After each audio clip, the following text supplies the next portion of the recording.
नमस्कार दोस्तों, स्वागत है आप सभी का एएस एकेडमी में। और दोस्तों आज हम इस वीडियो में पढ़ रहे हैं जीन प्याजे। दोस्तों जीन प्याजे का सिद्धांत बहुत ही महत्वपूर्ण है और जीन प्याजे के सिद्धांत से लगभग एक क्वेश्चन हर एग्जाम में पूछ लिया जाता है, चाहे वो सी टेट का हो, एमपी टेट हो, अदर टेट्स एग्जाम हो, तो बहुत ही महत्वपूर्ण है। और जीन प्याजे से संबंधित जितने भी तथ्य थे और जितने भी क्वेश्चंस बनते हैं परीक्षा में, उनसे रिलेटेड सारे इसमें हमने पॉइंट्स रखे हैं। तो दोस्तों ध्यान रखिएगा, वीडियो को अंत तक देखना और देखने के बाद वीडियो अच्छा लगे तो वीडियो को लाइक और शेयर जरूर कीजिएगा। चलिए हम स्टार्ट करते हैं। सबसे पहले बात करेंगे जीन प्याजे ने सिद्धांत कौन सा दिया था। तो ध्यान रखिएगा, जीन प्याजे ने एक्चुअल में संज्ञानात्मक विकास का सिद्धांत दिया था। और संज्ञानात्मक विकास के सिद्धांत को हम ज्ञानात्मक विकास का सिद्धांत भी कहते हैं और इसी सिद्धांत को हम अवस्था का सिद्धांत भी कहते हैं।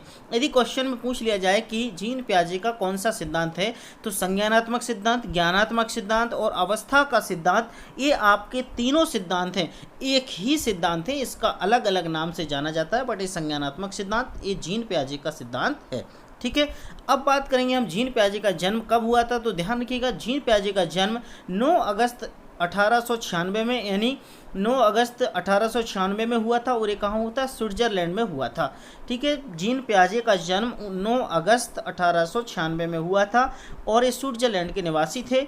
इनके जो प्रसिद्ध थी, ये प्रसिद्ध क्यों थे? क्योंकि बाल विकास पर किए गए कार्यों के कारण ये प्रसिद्ध थे। जितने भी कार्य इन्होंने किए थे ये बाल विकास से संबंधित करते थे, इसलिए जीन प्याजे काफ़ी प्रसिद्ध हो गए थे। और यदि पूछा जाता है कि जीन प्याजे ने अब जो अपना प्रयोग किया था वो किसके ऊपर किया था, तो ध्यान रखना है कि जीन पियाजे ने अपने बच्चों के ऊपर ही प्रयोग किया था, इसलिए ये काफ़ी चर्चा में आ गए थे। और लोगों ने इनकी आलोचना भी की थी, अन्य मनोवैज्ञानिकों ने, लेकिन इन्होंने 4 अवस्थाएं भी बताई थी। एक क्वेश्चन बनता है कि जीन प्याजे की जो अवस्थाएं, विकास की अवस्थाएं, कितनी अवस्थाएं दी थी? तो जीन प्याजे ने विकास की आपकी 4 अवस्थाएं दी थी। और 4 अवस्थाएं में जी 4 अवस्थाएं हैं। सबसे पहली जो अवस्था थी वो संवेदी गामक अवस्था थी। संवेदी गामक अवस्था को इन्होंने बताया था कि अवस्था आपकी 0 से 2 वर्ष, लिखा रहता है बुक में 0 से 2 वर्ष, यानी ये सिंपल सी बात है कि जन्म से 2 वर्ष तक की अवस्था थी संवेदी गामक अवस्था।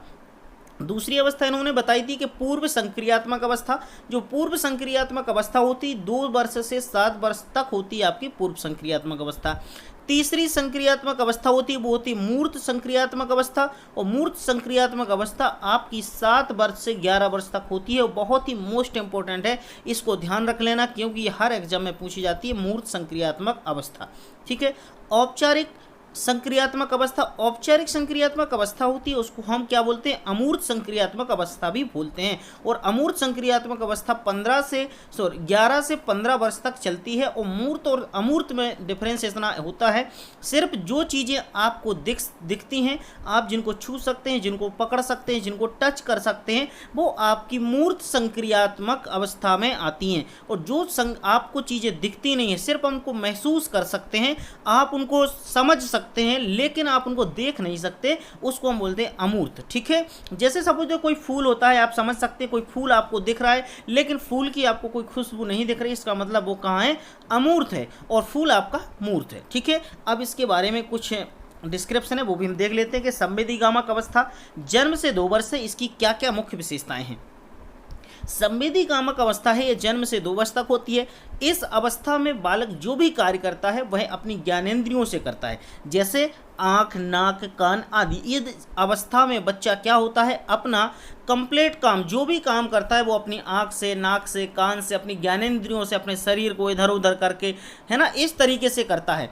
क्रियाएं क्या करता है? पकड़ना, लिखना, खेलना आदि। जैसे कुछ बच्चे होते हैं ना, 2 वर्ष के बच्चे हैं, 2 वर्ष के अंदर के बच्चे हैं, उन बच्चों को यदि आप कुछ पेन देते हैं तो वो इस तरीके से लिखते रहते हैं, कुछ भी लिखते हैं, उनको समझ नहीं आता है, उस तरीके से वो लिख लेते हैं। खेलना, उनको अपने आप में खेलना, अपने खिलौनों को तोड़ना, फेंकना, है ना, चीज़ों को पकड़ना, इस तरीके से उनका काम होता है। तो इस अवस्था में होती है संवेदी गामक अवस्था। लेकिन इस अवस्था से क्वेश्चन नहीं पूछा जाता है, क्वेश्चन ये पूछा जाता है कि अवस्था कितने प्रकार की होती हैं। तो ध्यान रखना 4 प्रकार की होती है।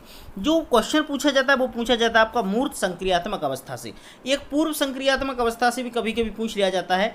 तो पूर्व संक्रियात्मक अवस्था आपकी 2 वर्ष से 7 वर्ष तक होती है। और इस अवस्था में बालक अपने आस पड़ोस के बच्चों के साथ खेलना ज़्यादा पसंद करता है, क्योंकि ये आपकी बाल अवस्था होती है लगभग 7 वर्ष में।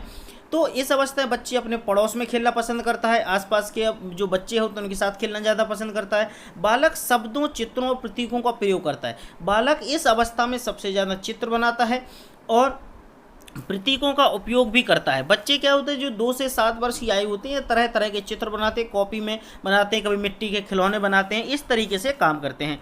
और इसके बारे में बालक अनुपात में अंतर नहीं कर पाता है। 2 वर्ष से 7 वर्ष की जो अवस्था है उसमें क्या होता है, बालक अनुपात में अंतर नहीं समझ पाता है। जैसे यदि किसी बच्चे को बोल दिया जाए कि बेटा एक तराजू है और तराजू में एक साइड आप 1 किलो सब्जी रख देंगे और उसमें 1 किलो आपने वजन रख दिया, तो क्या होगा, तो वो कन्फ्यूज रहेगा कि यार 1 किलो सब्जी ज़्यादा रहेगी कि 1 किलो वजन ज़्यादा रहेगा। तो इस प्रकार से नहीं समझ पाता। जैसे आप किसी बच्चे को बोल देंगे कि बेटा एक साइड हमने 1 किलो रुई रख दी और 1 किलो एक लोहे का वजन रख दिया, तो लोहे का वजन भारी होगा कि रुई भारी होगी, तो बच्चा हमेशा ये बोलेगा यार यहाँ पर लोहे की जो वजन है वो ज़्यादा भारी होगा, लोहे का टुकड़ा ज़्यादा भारी होगा लेकिन रुई कम होगी।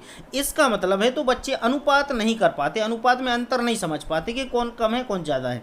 बालक प्रतीकात्मक खेल खेलना पसंद करता है। बच्चे हमें प्रतीकात्मक खेल भी खेलना पसंद करते हैं। बालक सही तरीके से चित्र नहीं बना पाते। इस अवस्था में बालक क्या होते हैं, चित्र नहीं बना पाते हैं, वो उल्टे सीधे कुछ भी बनाते रहते हैं। उनको कुछ किताब में जैसे कि डॉट डॉट करके बने होते हैं उनमें वो अपने कलर वगैरह भरते हैं। जो क्वेश्चन पूछा जाता है वो पूछा जाता है मूर्त संक्रियात्मक अवस्था से। मूर्त संक्रियात्मक अवस्था आपकी 7 वर्ष से 11 वर्ष तक होती है और इस अवस्था में जो बालक होते हैं वो अनुपात, छोटा बड़ा, भार, लंबाई आदि में अंतर समझने लगता है। क्योंकि इस अवस्था में बालक क्या करता है, जो भी चीज़ों का अनुपात हो, अंतर पता करना, उनमें अंतर कर लेता है। चीज़ों को छोटा बड़ा समझने लगता है, बड़ी भार कम वजन की ज़्यादा वजन की, उनकी लंबाई कम ज़्यादा में अंतर समझने लगता है। ये सारी चीज़ें बच्चे मूर्त संक्रियात्मक अवस्था में समझता है। इसके बाद मूर्त चिंतन का समावेश, बच्चा इसमें मूर्त चिंतन का समावेश भी हो जाता है और गणितीय संक्रियाएँ जोड़ घटाना गुणा भाग इस अवस्था में करने लगता है। जो गणितीय संक्रियाएँ होती हैं वो 4 होती हैं, जोड़ घटाना गुणा भाग, ध्यान रखना। अब बात आती है औपचारिक यानी अमूर्त संक्रियात्मक अवस्था। अमूर्त संक्रियात्मक जो अवस्था होती है 11 से 15 वर्ष तक होती है और अमूर्त चिंतन करने लगता है। इस बच्चे क्या करते हैं, अमूर्त चिंतन। अमूर्त चिंतन क्या होता है, मतलब वो सोचने लगते हैं, निर्णय लेने के बारे में सोचने लगते हैं, मनन करने लगते हैं। वो तरह तरह के जो कुछ काम देखते हैं जो उनको पता नहीं होता है, बट उन चीज़ों को देखकर ही उनके मन में एक चिंतन करने लगते हैं कि यार ये चीज़ कैसे हुई होगी, ये कैसे होगा, इस तरीके के काम करने लगते हैं। समस्या समाधान, कोई परेशानियाँ होती हैं बच्चों को छोटे छोटे कामों में, तो वो समस्या समाधान के लिए अपना हल भी ढूंढ लेते हैं और कार्य में अंतर भी समझते हैं कि कौन सा कार्य अच्छा है कौन सा कार्य बुरा है। ये चीज़ें औपचारिक संक्रियात्मक अवस्था में होती है क्योंकि बच्चा 11 से 15 वर्ष में सफिशिएंट बड़ा हो जाता है। इसके बाद बात करेंगे पियाजे के सिद्धांत का एक सारांश देख लो, सबसे महत्वपूर्ण है। ये जो सारांश यदि आपने पढ़ लिया तो समझो आपकी पूरी कहानी आपको समझ में आ जाएगी। मैंने इसीलिए इसको लिखा है। इस सारांश को देखो, लिखा है कि पियाजे का कहना है कि जैसे जैसे बच्चे की आयु बढ़ती है, मतलब बच्चा जैसे जैसे आपका बड़ा होता जाता है उसका कार्य क्षेत्र बढ़ता जाता है, मतलब उसका जो कार्य करने का, काम करने का क्षेत्र यानी एरिया बढ़ता जाता है, वो अधिक क्षेत्र में काम करने लगता है। वैसे वैसे उसकी बुद्धि का विकास होता जाता है, मतलब बच्चा जितना बड़ा होता है उसकी बुद्धि का वैसा विकास होता जाता है। उन्हें स्पष्ट किया कि पहले बच्चा सरल प्रत्ययों के माध्यम से सीखता है, परंतु जैसे जैसे बड़ा होता है वो कठिनतम प्रत्ययों को ग्रहण करने लगता है। बच्चा सबसे पहले छोटा होता है तो वो छोटे छोटे कामों को करता है, सरल कार्यों को करता है। इसके बाद जब वो बड़ा होता जाता है तो वो कठिन कार्यों को काम करने लगता है और बड़े बड़े कामों को करता है और उसका क्षेत्र भी कार्य करने का बढ़ जाता है, ठीक है, और उसकी बुद्धि का विकास भी हो जाता है। हमारे उपयुक्त वातावरण की आवश्यकता, और इसमें सबसे जो महत्वपूर्ण बात होती है वो वातावरण की आवश्यकता जरूर होती है। बच्चे का वातावरण जैसा होगा उसका विकास वैसा ही संभव है, ठीक है। तो ये पियाजे के सिद्धांत का मैंने सारांश लिखा है। इसके लिए और कुछ महत्वपूर्ण बातें वो भी देख लेते हैं।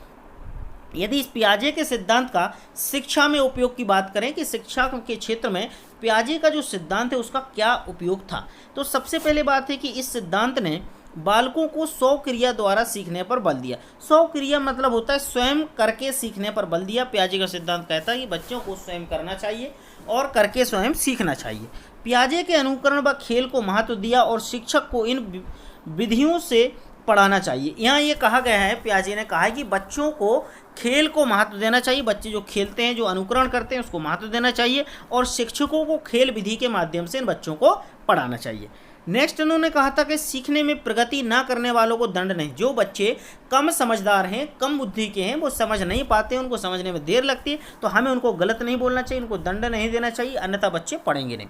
पियाजे के संज्ञानात्मक विकास के अनुसार विभिन्न श्रेणियों को विभाजित किया। उसी के अनुसार किसी भी आयु के लिए पाठ्यक्रम निर्माण करना चाहिए। ठीक है, तो ये इनके जो सिद्धांत में कहा गया था शिक्षा के माध्यम से कि शिक्षा के लिए क्या बातें जरूरी हैं वो कहा था। ठीक है, तो अब हमने इधर पे कंप्लीट कर लिया जीन पियाजे से संबंधित। तो जीन पियाजे से जो भी संबंधित क्वेश्चंस थे वो हमने यहाँ पर देख लिए, और आपको ध्यान रखना इसी से रिलेटेड क्वेश्चंस पूछे जाते हैं। यदि वीडियो आपको अच्छा लगा हो तो वीडियो को आप लाइक कर सकते हैं, शेयर कर सकते हैं, आपकी इच्छा है। और यदि आपको चैनल पर न्यू है तो चैनल को सब्सक्राइब कर लीजिए, बेल आइकन निशान पर क्लिक करना, जिससे आने वाले हमारे लेटेस्ट वीडियो आपको मिलते रहेंगे। यदि आपने मध्य प्रदेश शिक्षक भर्ती वर्ग 3 के नोट्स नहीं मंगाए हैं तो आप मध्य प्रदेश शिक्षक भर्ती वर्ग 3 के नोट्स दिए गए नंबर पर अपना नाम और अपना एड्रेस लिखकर मुझे भेज सकते हैं। और ये नोट्स सारे NCERT के अकॉर्डिंग है, जो आपको सफलता के बहुत ही करीब लेकर जाते हैं।